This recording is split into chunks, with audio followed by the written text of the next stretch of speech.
Good morning, YouTube. Today we're going to make meatloaf. And because nobody has time to mess around, I'm going to show you how to make one that never fails. All right, let's cook, y'all. We got a family to feed. I also have a very bossy puppy dog in here with me who is demanding attention. So we're going to see how this works out. All right, so we have 2 pounds of ground beef and I'm whisking up 1 egg. So there's a couple things that go wrong when you're making meatloaf. Number 1, it gets dry. 2, it gets very dense. 3, it cracks. 4, you either undercook it or you overcook it. And I'm going to tell you how not to do any of those things. Number 1, don't overwork the meat. And that's one of the reasons why it gets tough and it gets too dense. If you mess with it too much, it gets that's what makes it tough. The strands of collagen get overworked and it tends to squeeze up and get too tight. So this is 3/4 cup of breadcrumbs. Now I've got seasoned breadcrumbs. It just happens to be what I had in the pantry. There's no rule saying that's the only thing you can use. But because I've got seasoned breadcrumbs, I'm not going to add any other garlic. This is 1/2 cup of milk. If I had unseasoned breadcrumbs, I would add probably a good 2 teaspoons to a tablespoon of powdered garlic powder, maybe some onion powder, and a little extra salt. This is 1/2 an onion. Did I say that was 1/2 cup of milk? So 3/4 cup of breadcrumbs, seasoned or not, 1/2 cup of milk. Okay, this is 1/2 an onion that I grated. And I grated it instead of chopping it because you see the liquid that drips out of there? Can you see that? It releases more liquid. Also, it makes it easier to mix equally through your ground beef. I also kind of smooshed my ground beef out in this bowl. So I gave it a nice wide surface area. And I started letting it come not quite to room temperature, but closer to room temperature. Again, giving it more surface area to work with. This is making it easier for me to season without overworking it.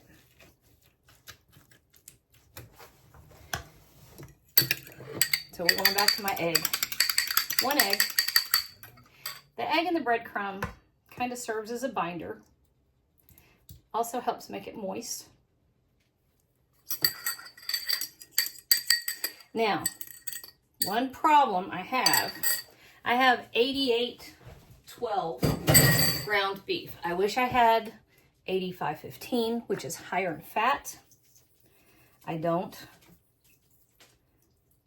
That's my problem. It would work better and taste better if I had a higher fat ground beef. It would also help keep it from cracking. But this is what I had. So because of that, I'm actually going to add a tablespoon of olive oil. Just to kind of help it keep itself together. I would prefer the beef's own fat, but you know, we're working with what we got. There we go. So for me, the busiest time of year is tax season, which is February to about mid-May, actually, because most companies give their W-2s out starting the first week of February. And then we have the procrastinators that come screaming in May, right after the deadlines. Actually, this year, I've noticed that there's a lot of companies that are not getting their W-2s or 1099s out in time. And that means we're going to have a lot of folks that are coming in very late to file. And so that's going to push everything out into April, even past April. So there we are. Anyway, so when it comes down to tax season, the spring period, time of the year, this is my busy time when I don't have time for recipes that take a lot of fussing and I just don't have time to mess around with much. So I'm doing a whole series of things that Just plain work, just plain simple, just every time. Nobody has to think about it. All right, so yes, I have super clean hands. We're not even going to talk about that. But what we're going to do is simply fold it in on itself, just like this. And we're only going to do this just until it comes together. And again, if you have kind of prepped it well, you're not going to have to beat it up. When I was much younger and learning how to cook, I used to do this in a mixing bowl with a mixer, and I never could figure out what was wrong. And then my great aunt, who we called sister, so I had a great aunt sister, because we're Appalachian. It's actually because my grandmother couldn't say Florence Lee when she was little, so that was her name.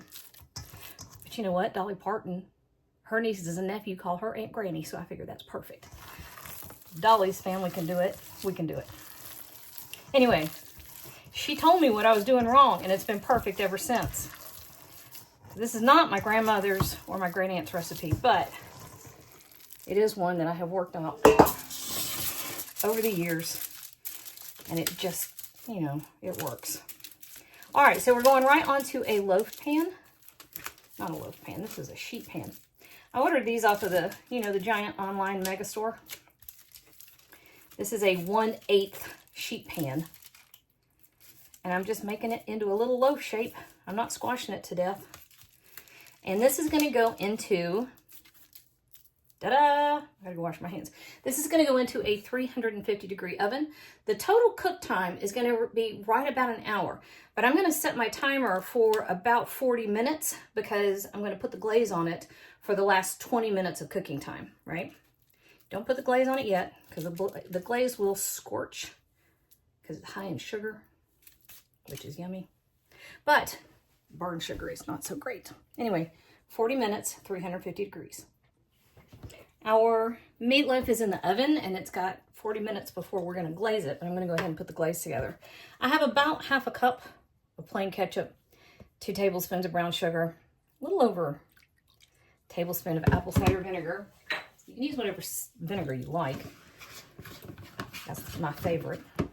It's the one I grew up with, and so that's the flavor of home. If you like it sweeter, go ahead. If you like using honey or maple syrup or sorghum, whatever your favorite profile is, use that.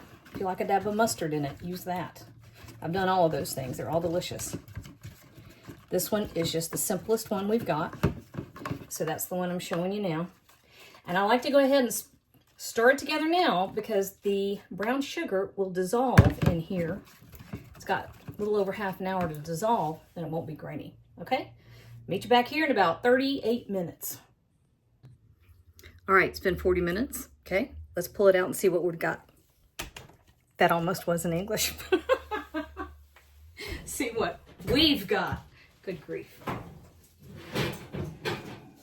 Okay, so we want to get our glaze on it. I dropped my tea towel. So you can actually do this so all your glaze doesn't run off and end up on the bottom of your pan. You can do this in more than one go round. You do a little bit at a time because it does have a tendency to want to squash down the sides. And then when it gets hot, it kind of needs time to get nice and sticky and stick to the top instead of just squishing off down the sides. All right, so work kind of fast. You still have 20 minutes of cook time left, but do it in stages so you're not letting all the heat out of your oven and then you have to reheat the oven. And if it takes you a minute longer, just add 5 or 10 minutes to the cooking time. It's not gonna hurt anything, okay? So every few minutes, add a little more of your glaze, put it back in. You want the glaze to get nice and sticky. And you're going after, I don't know, 150 degrees on the inside of that meatloaf. And it's gonna rest for 10 minutes and come up higher in temperature anyway when you bring it out, all right? That's all you're after.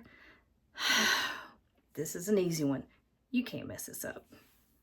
All right, we had a total of 20 minutes, and I added that glaze in 3 rounds.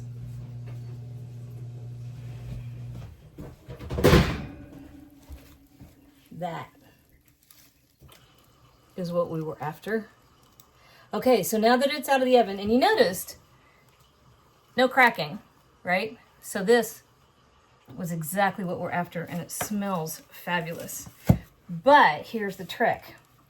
First of all, I'm going to tilt it just the tiniest bit to let everything drain to one side.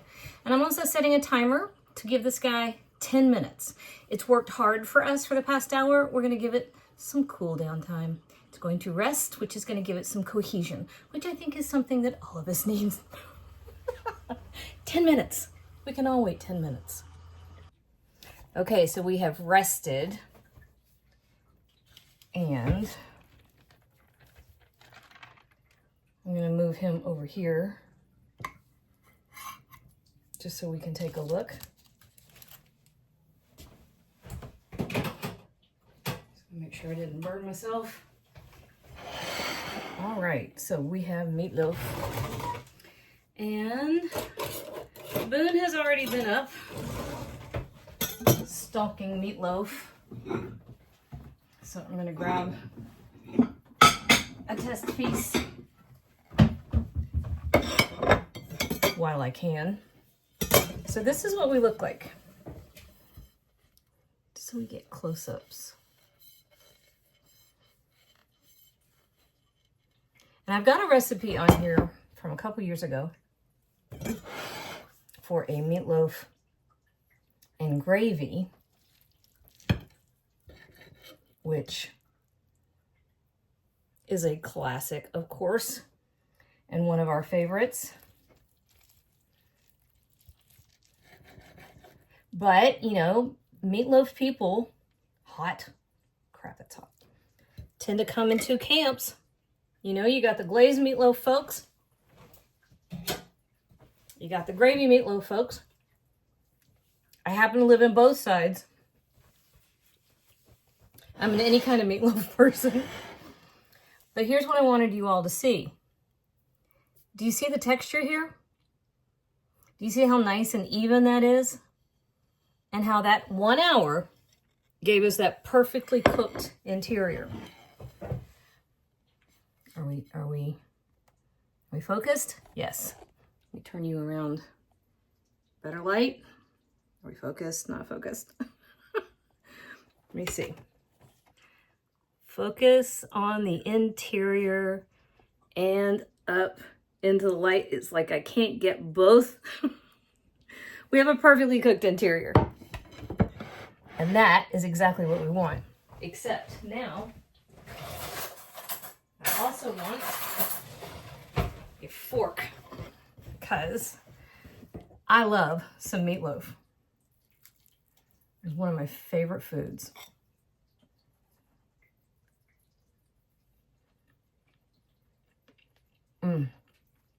Yep. Perfect every time, y'all. You can trust me on this one. I did right by you.